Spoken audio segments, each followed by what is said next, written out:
Dans cette vidéo, je vais vous raconter une histoire qui vous glacera le sang jusqu'aux os. Une histoire qui vous fera réfléchir à 2 fois avant d'acheter une maison trop bon marché. Restez bien assis car ce que vous allez entendre aujourd'hui pourrait bien vous empêcher de dormir cette nuit. Thomas Moreau venait de signer les papiers de sa nouvelle maison. Une bâtisse victorienne de 3 étages située dans la banlieue tranquille de Willowbrook. L'agent immobilier avait été particulièrement pressé de conclure la vente, proposant un prix dérisoire pour cette propriété de 150 mètres carrés. Thomas, architecte de profession, avait immédiatement été séduit par les moulures ornementées et les parquets d'époque qui ornaient chaque pièce. Pourtant, une chose l'intriguait depuis sa première visite. Une porte sans poignée au 2e étage, coincée entre la chambre principale et la salle de bain. Quand il avait interrogé l'agent à ce sujet, l'homme avait détourné le regard, en marmonnant quelque chose à propos d'un ancien placard condamné. Thomas avait haussé les épaules, se disant qu'il pourrait facilement résoudre ce mystère une fois installé le jour du déménagement. Thomas se retrouva seul face à ses cartons dans cette maison qui lui semblait soudain bien plus grande que dans ses souvenirs. Les OMBRS, projetés par les arbres centenaires du jardin, dansaient étrangement sur les murs, créant des formes inquiétantes qui semblaient bouger de leur propre volonté. Il commença par déballer ses affaires dans le salon, installant sa bibliothèque près de la grande cheminée en pierre qui dominait la pièce. Chaque livre qu'il posait sur les étagères résonnait dans le silence oppressant de la maison, comme si les murs eux-mêmes absorbaient tous les sons. Vers 18 heures, épuisé par le déménagement, Thomas décida de commander une pizza et de reporter le reste du déballage au lendemain. Cette première nuit fut étrange, ponctuée de CRAQMNTSINXPLIQ accent aigus qui semblaient provenir des étages supérieurs. Thomas se dit que c'était normal dans une vieille maison, que le bois travaillait avec les variations de température. Pourtant, vers 3 heures du matin, il fut réveillé par ce qui ressemblait à des pas dans l'escalier. Il se leva, le cœur battant, et tendit l'oreille dans l'obscurité. Le silence était revenu, mais une sensation étrange l'habitait, comme si quelqu'un d'autre se trouvait dans la maison.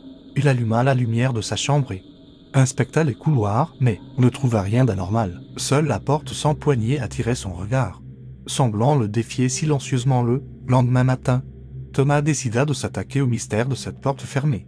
Il examina attentivement le panneau de bois sombre, cherchant un mécanisme dissimulé ou une trace de l'ancienne poignée.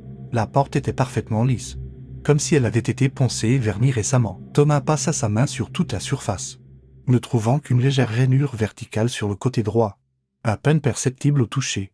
Il retourna chercher ses outils dans le garage et revint avec un tournevis et un ciseau à bois. Avec précaution, il glissa le tournevis dans la rainure et exerça une légère pression. À sa grande surprise, la porte s'ouvrit sans résistance, révélant une chambre plongée dans l'obscurité. L'odeur qui s'échappa de la pièce était indescriptible, un mélange de moisi et de quelque chose de plus dérangeant, quelque chose d'organique et de putride. Thomas recula instinctivement, portant sa main à son nez pour filtrer cette puanteur écœurante. Il alla chercher une lampe torche et éclaira l'intérieur de la mystérieuse chambre. Ce qu'il découvrit le laissa sans voix. La pièce était parfaitement meublée et décorée, comme si quelqu'un y avait vécu récemment. Un lit à baldaquin trônait au centre, recouvert de draps jaunis par le temps. Sur la table de chevet, un verre d'eau à moitié vidé et un livre ouvert semblaient attendre le retour de leur propriétaire. Les murs étaient tapissés de photographies anciennes, montrant toujours la même femme à différents âges de sa vie. Thomas s'approcha prudemment du lit et remarqua une empreinte humaine parfaitement dessinée sur les draps, comme si quelqu'un s'y était couché récemment. Les photographies montraient une femme aux yeux noirs perçants qui semblait le regarder directement, peu importe l'angle sous lequel il les observait. Sur le bureau près de la fenêtre, un journal intime était ouvert à une page datée du 15 octobre 1999. Thomas s'approcha et lut l'écriture fine et soignée qui couvrait la page. Les mots décrivaient une sensation d'emprisonnement et de désespoir, mentionnant quelqu'un qui changeait la maison chaque nuit pour empêcher l'auteur de sortir.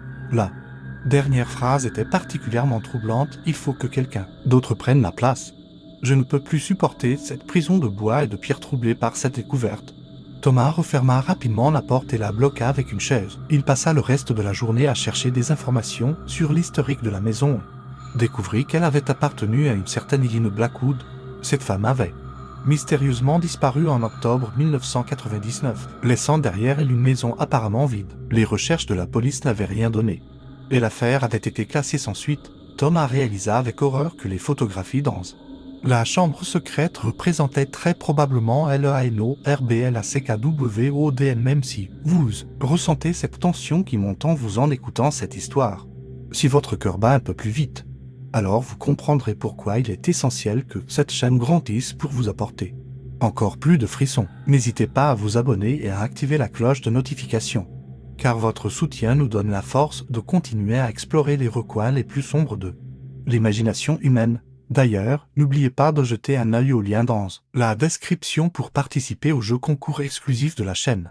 Vous pourriez gagner des surprises qui vous feront frissonner de plaisir autant que de peur. Cette nuit-là, Thomas eut du mal à trouver le sommeil, hanté par l'image des yeux noirs d'Eileen qui semblaient le suivre partout. Vers 2 heures du matin, il fut réveillé par des bruits étranges, comme si quelqu'un déplaçait des meubles dans la maison. Il se leva et alluma la lumière. Mais tout semblait normal dans sa chambre. Pourtant, quand il sortit dans le couloir, il eut la sensation que quelque chose avait changé. La disposition des pièces lui paraissait différente, comme si les murs s'étaient légèrement déplacés pendant son sommeil.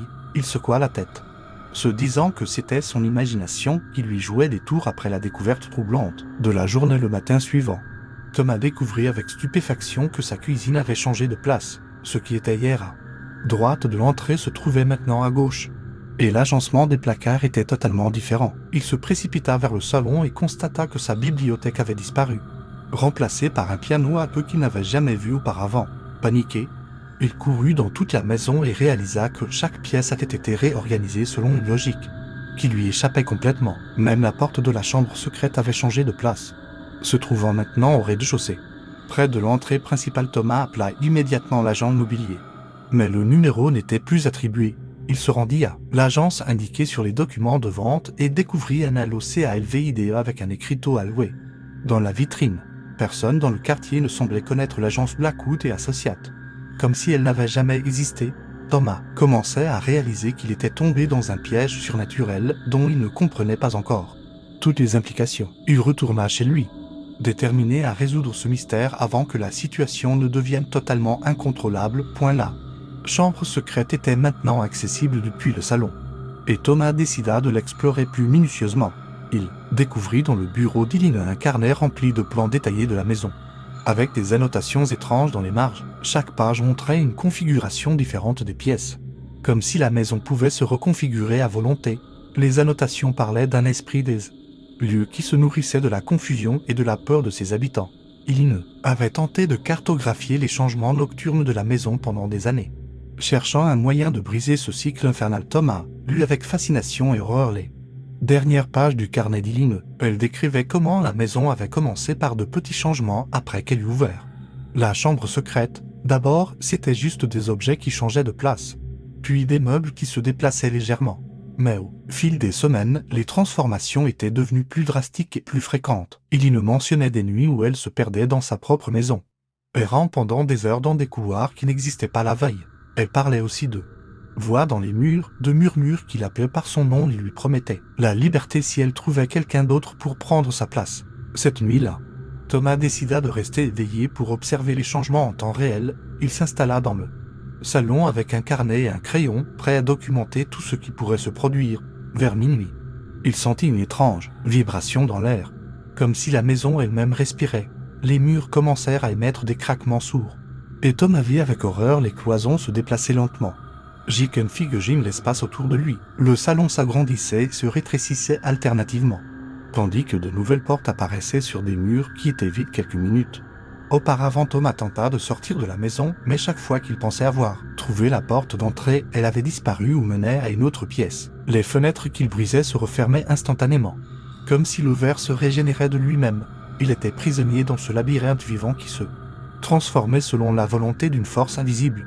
Les heures passaient et Thomas errait dans des couloirs qui s'étendaient à l'infini, dans des escaliers qui ne menaient nulle part, dans des pièces qui n'avaient pas d'issue. Parfois, il croyait entendre la voix d'Eileen qui l'appelait depuis les profondeurs de la maison, lui promettant de l'aider s'il acceptait de la libérer au Potinata. Thomas se retrouva inexplicablement dans la chambre secrète, assis sur le lit d'Eileen. Le journal intime était ouvert devant lui, et il réalisa avec horreur qu'une nouvelle page avait été ajoutée. Son propre nom figurait en haut de la page, suivi d'une écriture qu'il reconnaissait comme la sienne mais qu'il n'avait pas tracée. Les mots décrivaient sa première nuit d'emprisonnement dans la maison, utilisant exactement les mêmes termes qu'il avait employés des années auparavant. Thomas comprit qu'il était désormais lié à cette maison de la même façon qu'il ne l'avait été, condamné à subir ces transformations nocturnes jusqu'à ce qu'il trouve quelqu'un d'autre pour prendre sa place. Les jours suivants se transformèrent en un cauchemar répétitif où Thomas tentait désespérément de s'échapper de sa prison de bois et de pierre. Chaque matin, la maison reprenait une configuration normale, mais dès la tombée de la nuit, elle commençait ses métamorphoses terrifiantes. Thomas découvrit qu'il y était toujours présente dans la maison, piégée comme lui dans ce cycle infernal. Elle lui apparaissait parfois sous la forme d'une silhouette translucide qui errait dans les couloirs, cherchant éternellement une sortie qui n'existait pas. Leurs conversations nocturnes révélèrent l'horrible vérité sur la nature de la maison. Il lui expliqua que la bâtisse avait été construite sur l'emplacement d'un ancien asile psychiatrique qui avait brûlé en 1872. Des dizaines de patients étaient morts dans l'incendie, leurs âmes restant piégées dans le sol saturé de souffrance et de désespoir. Quand la maison avait été édifiée 50 ans plus tard, elle avait absorbé cette énergie négative, devenant une entité vivante nourrie par la confusion et la peur. La chambre secrète était le cœur de cette entité, l'endroit où se concentrait toute sa malveillance. Quiconque l'ouvrait devenait automatiquement prisonnier de la maison, condamné à alimenter sa soif de terreur jusqu'à ce que mort s'ensuive ou qu'une nouvelle victime prenne sa place. Thomas apprit qu'il avait elle-même remplacé un homme nommé Ragel Vincent, qui était devenu fou après 20 ans d'emprisonnement dans la maison. Avant lui, c'était une femme appelée Margaret Stone qui avait subi le même sort pendant 15 ans. La liste remontait jusqu'aux années 1820, chaque victime laissant derrière elle des traces de son passage dans la chambre secrète. Thomas découvrit leurs journaux intimes cachés dans divers recoins de la pièce, tous racontant la même histoire d'horreur et de désespoir. Certains avaient tenté de se suicider pour échapper à leur sort, mais la maison les avait maintenus en vie de force, se nourrissant de leurs souffrances semaine après semaine. Thomas sentait sa sanité mentale se déliter sous la pression constante de ces transformations nocturnes. Il avait cessé de manger régulièrement, oubliant parfois, pendant des jours entiers, de se nourrir. Son reflet dans les miroirs montrait un homme aux cheveux blancs prématurément et aux yeux hagards, vieilli de plusieurs années en quelques mois. La maison semblait prendre un malin plaisir à créer des configurations de plus en plus complexes et déstabilisantes. Parfois, elle créait des illusions de sortie qui menaient en réalité vers des pièges mortels, des fosses sans fond ou des murs qui se refermaient sur les fuyards. Thomas découvrit dans les journaux précédents qu'il existait peut-être un moyen de briser le cycle sans condamner une nouvelle victime. Ragel Vincent avait mentionné une clé cachée quelque part dans la maison, une clé qui pourrait déverrouiller définitivement la chambre secrète et libérer toutes les âmes prisonnières. Mais la recherche de cette clé était rendue presque impossible par les constantes transformations de la maison. Thomas passa des mois à fouiller chaque recoin, chaque cachette possible, mais la clé demeurait introuvable. Il commençait à perdre espoir quand Eileen lui révéla un détail crucial qu'elle avait gardé secret. Pendant toutes ces années, la clé n'était pas un objet physique, mais plutôt un état d'esprit. Une acceptation totale de la situation qui permettrait de transcender l'emprise de la maison. Eileen expliqua qu'elle n'avait jamais pu atteindre cet état parce qu'elle était trop attachée à sa vie d'avant, trop désireuse de retrouver le monde extérieur. Pour briser le cycle, il fallait accepter complètement son empriseur, cesser de lutter contre la maison et embrasser totalement sa nature surnaturelle. Cette révélation plongea Thomas dans un profond dilemme moral, car accepter signifiait abandonner tout espoir de retour à une vie normale. Mais refuser condamnait non seulement sa propre âme, mais aussi celle de toutes les victimes précédentes qui attendaient leur libération depuis plus d'un siècle. Thomas passa des semaines à méditer sur cette révélation troublante, pesant le pour et le contre de cette solution drastique. Il observa Eileen qui continuait à errer dans la maison, son esprit de plus en plus fragmenté par des décennies d'emprisonnement. Il vit les autres fantômes qui hantaient les couloirs, vestiges des précédentes victimes qui n'avaient jamais réussi à trouver la paix.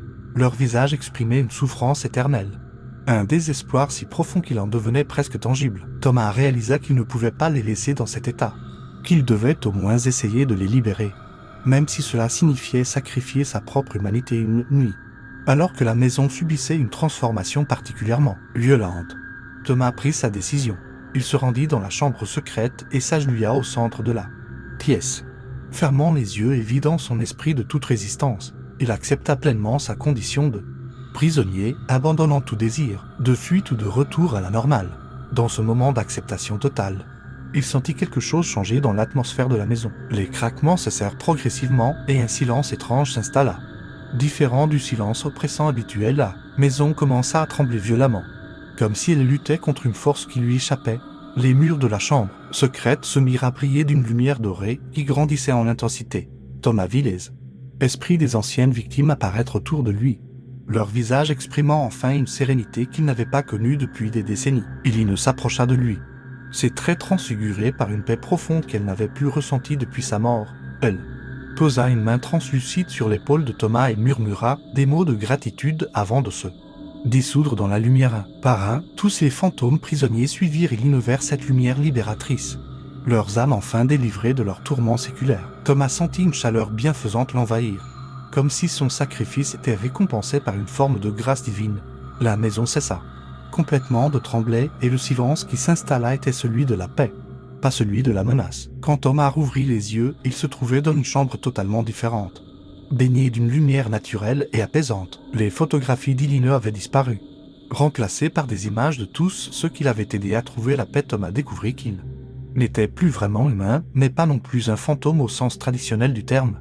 Il était devenu le gardien de la maison, chargé de veiller à ce que plus jamais personne ne soit piégé par son influence malveillante. Sa nouvelle condition lui permettait de contrôler les transformations de la bâtisse, de les diriger vers des fins positives plutôt que destructrices. La maison était encore VIVANTE, mais sa nature avait radicalement changé, passé de la malveillance à la bienveillance. Thomas pouvait maintenant utiliser ses pouvoirs pour aider les âmes perdues à trouver leur chemin vers la lumière, transformant sa prison en un sanctuaire de rédemption astérisque. Les années passèrent, et Thomas développa une routine étrange mais satisfaisante dans sa nouvelle existence. Il accueillait occasionnellement des esprits égarés qui cherchaient leur chemin vers l'au-delà, les guidant avec patience vers la paix éternelle. La chambre secrète était devenue un portail de lumière où les âmes troubles pouvaient trouver le repos qu'elles cherchaient depuis parfois des siècles. Thomas apprit à communiquer avec d'autres gardiens comme lui, découvrant un réseau invisible de protecteurs qui veillaient sur les lieux hantés du monde entier. Sa mission était claire, protéger les innocents et aider les morts à trouver la paix, transformant les lieux de souffrance en havre de sérénité. Un jour, Thomas sentit une présence familière approcher de la maison. Quelqu'un qui cherchait à acheter la propriété à bas prix. Il reconnut immédiatement les signes. La même avidité et la même insouciance qu'il avait lui-même conduit vers ce destin. Mais contrairement à ce qui s'était passé avec lui, Thomas était maintenant en mesure d'intervenir directement pour protéger cette nouvelle victime potentielle. Il utilisa ses pouvoirs pour rendre la maison totalement répulsive au lieu de l'acheteur potentiel, créant des odeurs nauséabondes et des bruits terrifiants. L'homme s'enfuit avant même d'avoir pu signer les papiers, convaincu que la maison était hantée de façon dangereuse. Thomas réalisa qu'il avait trouvé sa véritable vocation dans cette nouvelle existence, celle de protecteur des innocents contre les forces surnaturelles malveillantes. Il développa ses capacités au fil du temps, apprenant à manipuler la réalité de façon subtile mais efficace. Sa maison devint un phare spirituel pour tous ceux qui avaient besoin d'aide dans leur transition vers l'au-delà. Les autres gardiens venaient parfois lui rendre visite, partageant leurs expériences et leurs techniques pour mieux accomplir leur mission commune. Thomas avait trouvé une paix qu'il n'avait jamais connue de son vivant, une sérénité profonde, née de la certitude d'accomplir quelque chose de vraiment important. Des décennies s'écoulèrent, et Thomas devint une légende parmi les entités surnaturelles de la région. Sa réputation de gardien bienveillant attira l'attention d'organisations secrètes qui étudiaient le paranormal. Certains chercheurs tentèrent d'approcher la maison, mais Thomas veillait toujours à protéger sa tranquillité en détournant leur attention vers d'autres lieux. Il préférait rester dans l'ombre, accomplissant silencieusement sa mission sans attirer l'attention du monde des vivants. Sa plus grande satisfaction venait de voir les âmes libérées par ses soins trouver enfin le repos éternel qu'elles méritaient. Un siècle après sa transformation, Thomas reçut une visite inhabituelle de la part d'Eileen, qui était revenue du royaume de la lumière pour le remercier personnellement. Elle lui expliqua que son sacrifice avait eu des répercussions bien au-delà de leur maison, créant une onde positive qui avait aidé d'autres lieux hantés à trouver la paix. Eileen révéla à Thomas qu'il existait une hiérarchie spirituelle dont il faisait maintenant partie, un conseil de gardiens qui supervisait l'équilibre entre les mondes des vivants et des morts. Sa réussite exceptionnelle lui valait une promotion vers un poste de plus grande responsabilité, celui de coordinateur régional pour tous les gardiens de la région. Thomas accepta cette nouvelle mission avec gratitude, réalisant que son sacrifice initial avait ouvert la voie vers un destin qu'il n'aurait jamais pu imaginer. Aujourd'hui, la maison de Willowbrook reste debout, mais elle n'inspire plus la terreur qu'elle suscitait autrefois. Les rares personnes qui s'en approchent ressentent une paix inexplicable, Comme si l'endroit était béni par une force bienveillante, Thomas continue sa mission de gardien, veillant sur les âmes perdues et protégeant les innocents des dangers surnaturels. Sa chambre secrète est devenue un sanctuaire de lumière où les esprits troubles trouvent enfin le repos qu'ils cherchaient depuis des siècles, et parfois, lors des nuits les plus claires, on peut apercevoir une silhouette bienveillante à la fenêtre de la maison, veillant éternellement sur ceux qui ont besoin de protection. Cette histoire nous rappelle que parfois, le plus grand courage consiste à accepter un destin que nous n'avons pas choisi, et que même dans les situations les plus désespérées, il existe toujours une voie vers la rédemption et la paix. Thomas Moreau avait acheté une maison à bas prix et découvert qu'elle cachait un secret terrible. Mais son courage et son sacrifice ont transformé une malédiction en bénédiction. La chambre fermée, qui était autrefois un piège mortel, est devenue un portail vers la liberté pour toutes les âmes qui cherchent la paix. Et quelque part dans cette maison de Willowbrook, Thomas continue de veiller, protecteur éternel de ceux qui ne peuvent pas se défendre eux-mêmes, car parfois, les fins les plus effrayantes cachent les nouveaux commencements les plus beaux astérisques.